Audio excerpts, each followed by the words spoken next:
to the How to Live in Denmark podcast. I'm Kay Zander-Mellish. If you're newly arrived in Denmark, making Danish friends is not easy. In fact, surveys show that one of the main reasons internationals end up leaving Denmark is the difficulty of building a network.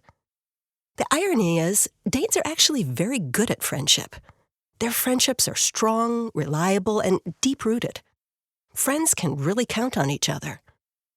But because Danes take friendship so seriously, they like to keep their number of friendships under control. They don't want to take on more friends than they can keep their deep commitment to.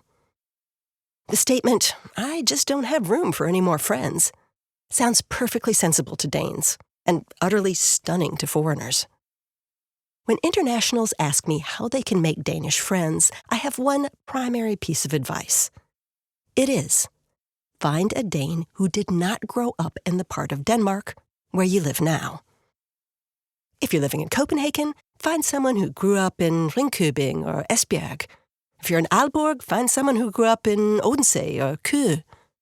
Because when you find a Dane who grew up someplace else, you'll find someone who is also looking to establish a new network of friends.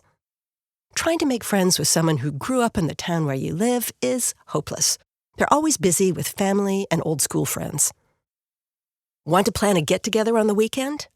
Nah, it's Granny's 80th birthday party, it's their nephew's confirmation, it's their old school friend's bachelorette party. It goes on and on and on and on. When you choose a Dane whose family and friends are far away, I tell them, you'll find someone who has more time and more interest in finding new friends. Many Danes have told me they were very lonely after moving to a new part of Denmark. Also, as an international, you don't have any of the prejudices about people from other parts of the country that Danes themselves can struggle with.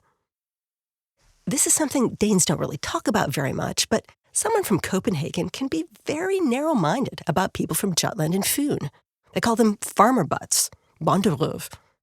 And people from Jutland can be just as dismissive about people from Copenhagen or Sjælland. They think they're flashy or maybe arrogant. But as an international, hey, they're all the same to you, so you can use that as an advantage. You're more open. Another group of Danes who are open to friendship with internationals are Danes who have just arrived home after living overseas.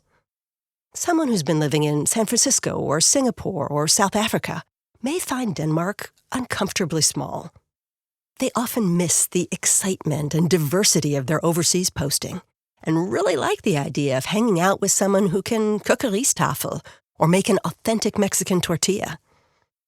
They're also more likely to understand that the concept of friendship can be stretched to include both deep-rooted commitment and casual get-togethers every couple of weeks to go for a run or see a movie. And finally, it's always a good idea to look for Danes who have some kind of attachment to your home country. You'll meet these people at cultural events that celebrate your own country.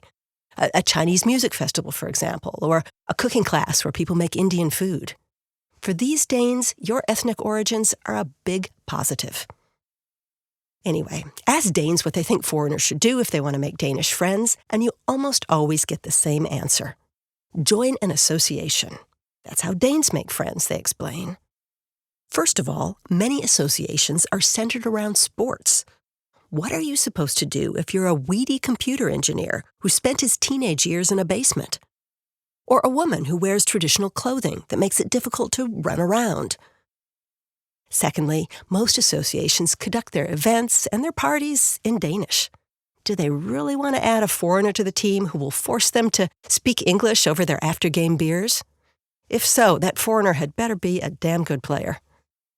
So, in addition to sports associations, I usually recommend choirs, particularly ones that are singing in a foreign language anyway. Danes love to sing, and if you're singing American gospel songs, for example, it hardly matters if you're doing it with a Danish or an Indian accent. Another good option is the sort of cafes that have board games and groups of locals who are always looking for a third or fourth player. I mean, nobody wants to play Monopoly with two people, right?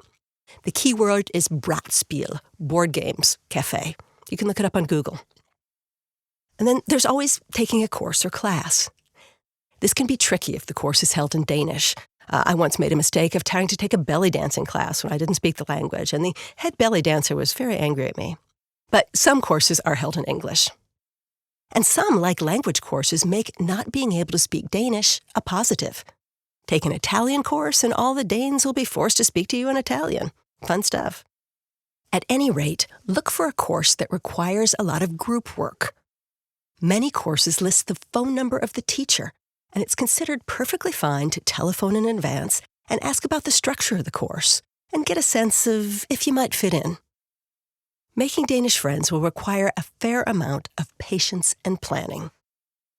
Anyone over age 25 or younger people who have partners or children generally plans his or her schedule well in advance. It's unusual to be able to ask someone on Thursday if they want to do something over the weekend and get an affirmative answer. But with patience and persistence, you too can have a wonderful Danish friend. Pay attention to the stages of Danish friendship. Hanging out at a group activity leads to a specific plan to meet up and do something, which might mean an invite to a casual party, plus maybe more getting together and hanging out. Things can continue at this level for a while until you receive an invite to dinner at your Danish counterpart's home, which can be a big deal. You now have a seat at their metaphorical friendship table. The ultimate friendship prize is an invite to a Dane's round birthday party. This means you're thought of as a true friend. Remember to bring an expensive present to celebrate.